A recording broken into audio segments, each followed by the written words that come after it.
nitaipongeza katika utaratibu huu ni kwenye mada yetu ya mwelekeo wa budget. Milioni 470 ambazo zimebajetiwa kwenye mwelekeo huu, mimi nazikubali kwa sababu tuna kila sababu ya kuweza kuzikubali hizi milioni 470 kwa uwezo wa wilaya yetu ambayo kwa sasa tunao, lakini na tunakoelekea. Maana yake tunaelekea kwenye mwelekeo ulio mzuri wa bandari ya Shumba ya mjini, lakini na mwelekeo mzuri wa kwenye masala mazima ya uwekezaji. Sasa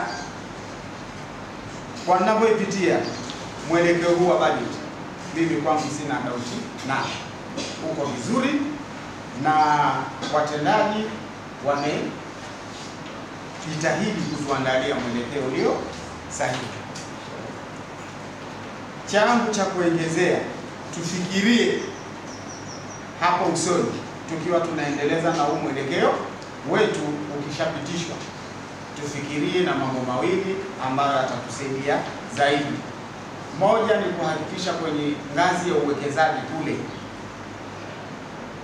Maziwa Ng'ombe, maeneo ya Mabutu, na sisi kama halmashauri tuwe na eneo ambalo litaweza kuwa himaya yetu kwa ajili ya kuweka uwekezaji kama halmashauri. Bado halmashauri yetu hatujafanya vizuri katika ukusanyaji wa mapato yanayotokana na mwani. Mwani bado unaendelea kutoroshwa kwa kupitia njia zetu mbalimbali. Mara nyingi huwa mimi nashauri katika wilaya yetu hii ya Micheweni tumejaribu kuwa na vituo vingi sana vya ulinzi, tungevitumia hivi kuweza kudhibiti hili tatizo la uporoshaji wa mwani katika kila njia. Basi utakuta kuna kituo cha polisi. Kwa nini hivi vituo havitumiki katika kudhibiti hili tatizo? Kwa sababu nakumbuka kwamba katika miaka iliyopita tulikadiria kukusanya takriban tani 5,000, lakini tumeanguka mpaka kufika kwa tani makadirio sasa 1,500. Na tunafanya hivi kwa sababu ya mwelekeo wa bajeti iliyopita tumekusanya kiasi gani. Sasa kama tutakwenda hivi, maana yake tutarudi chini na chini zaidi. Kwa hiyo ninachokiomba mimi kama halmashauri, basi tuweke jitihada za maksudi. Huu mwani ndio mgodi wetu sisi halmashauri ya Micheweni. Wakulima wengi sana wanalima mwani, lakini kama tutaruhusu mianya hiyo kushika mwani, basi haitakuwa maana kujenga viwanda na mambo mengine. Watakaofaidika ni wengine na sisi tutaendelea kuwa ile faida ya wakulima wetu hatuipata. Kwa naomba hapa tuchukue hatua za maksudi katika kutatua hili tatizo. Hata juzi tu nimekwenda Chake, nimekutana na gari njiani inatoka wilaya Micheweni, yaani imepakia mwani mpaka imeweka majiti, na hakika gari ile haikupita halmashauri. Maana yake nilikuta wanatokeza njele ya Madejani wanakwenda za Kenya. Kwa hiyo mwani bado ni tatizo na unatosha. Naomba hapa tuweke msisitizo zaidi. Lakini swala jingine nataka nigusie katika idadi ya wajasiriamali. Tumetajiwa hapa wajasiriamali 100 waliotajwa ambao watalipa shilingi 30,000 kwa kila mmoja. Ninachokiona mimi hii idadi labda ni ya kufikirika tu, lakini hatuna uhalisia. Hatujafanya utafiti wa kutosha. Wajasiriamali katika jimbo lako tu la Wingu basi wafika 100 au zaidi. Kwanza nataka nijue, kwa sababu tumehaulisha deni la mkandarasi katika mwaka ujao. Katika kota hii ya April June hatumlipi mkandarasi tukamaliza deni. Kwanza nataka nijue hapo, kwa sababu naona tumelihaulisha kwenye mwaka ujao, na wakati sijui bado anadai shilingi ngapi katika deni lake. Hapa katika lihaulisha, kwa sababu kuna kota nzima hajamaliza makushano, tukajua kwa vipi huyu mkandarasi wa stendi ile kama atamaliziwa kulipa, maana tujue ada ngapi mpaka lihaulishe kwenye mwaka ujao. tuwaekee wenzetu ziki iliyokuwa tumeiandaa sisi. La pili, kwenye stendi ya Konde tumeiwekea milioni 10 kukusanya kutoka kwenye maegesho. Sijui haya maegesho ni ile stendi wenyewe au kuna sehemu maalum ya maegesho. Kama ni stendi wenyewe mtakuwa na wasiwasi na milioni 10, kwa sababu magari pale yanazidi kupungua kutokana na uingiaji wa bajaji. Kwa vile zile bajaji sasa pengine tuzifanye ziwe ndo magari ya kulipa kodi kuliko yale magari yenyewe, kwa sababu magari sasa yanaanza kupungua kwa nguvu pale. Kwa vile milioni 10 hii tutakuja kwenda maana tukipanga kitu lazima kwanza tuangalie situation analysis ilivyo. Hilo la pili. Wa budget. Nianze na kifungu namba 2. Ushuru wa usafirishaji. Kifungu hichi ni mgao sehemu ya mchanga, mawe, kokoto na mali, kwa ufupi mali zisizorejesheka. Katika kifungu hichi tunatarajia kupata mgao wa shilingi milioni 160 ya makadirio ambayo tumejiwekea.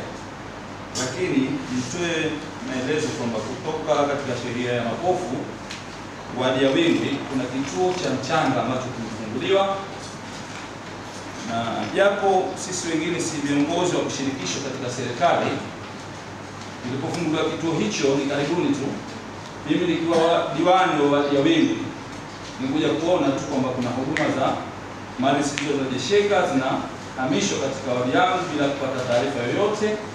Hivi ni kutokana na kwamba sisi wengine hasa madiwani si viongozi wa kushirikishwa katika miradi ya maendeleo ama katika function zozote za serikali ambazo zinaanzishwa katika wadi zetu. La kwanza.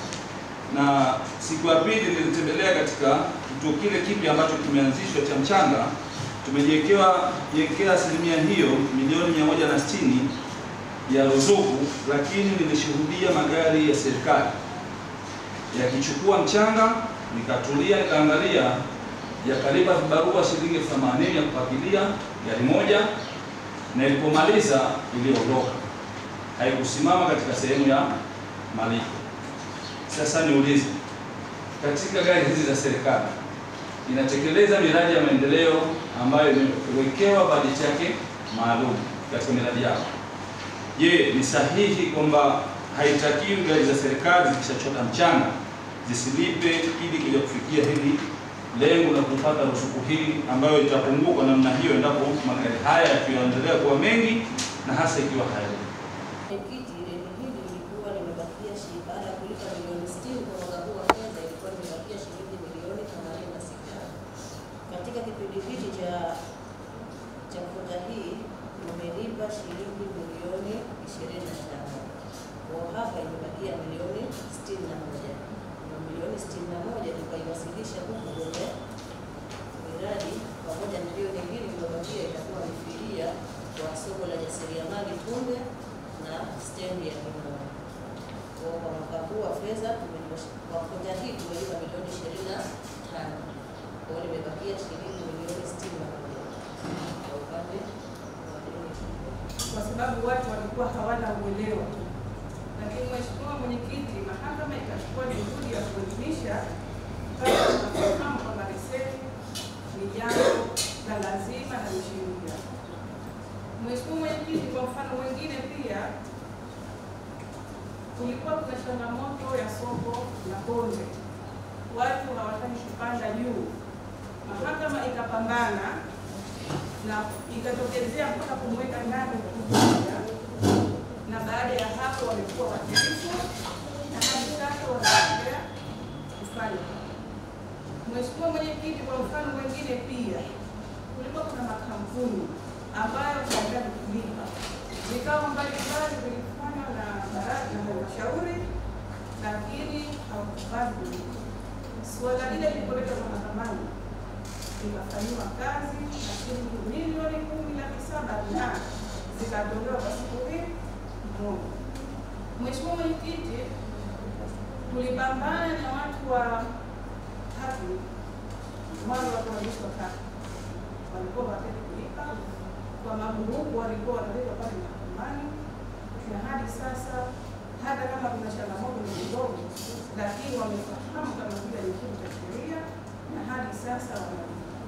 Kumetokea haja na umuhimu wa mradi mwingine, mradi wa soko la Micheweni.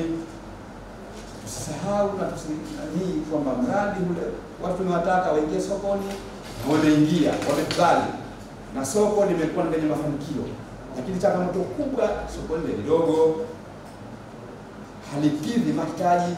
Na niseme sasa hivi ndio kinaingia tujenge mradi wa soko lolote, sisi kama tunaona kama ni shida, kwa sababu tunajenga masoko, lakini baadaye uingiaji wa watu ulikuwa ni mdogo. Sasa unatekeleza mradi wa soko, lakini badala yake halafu unatengeneza mgogoro na wale ambao uliwajengea ule soko. Tulitegemea kwamba tutekeleza mradi kwa sababu ni matakwa ya wananchi wafurahie, halafu waingie kwenye majengo. Sasa kwa msingi hiyo, kwa sasa hivi tulikuwa hatuna nafasi, hatupendelei mpaka pale wananchi wenyewe ambapo wataridhia kujengewa ile soko.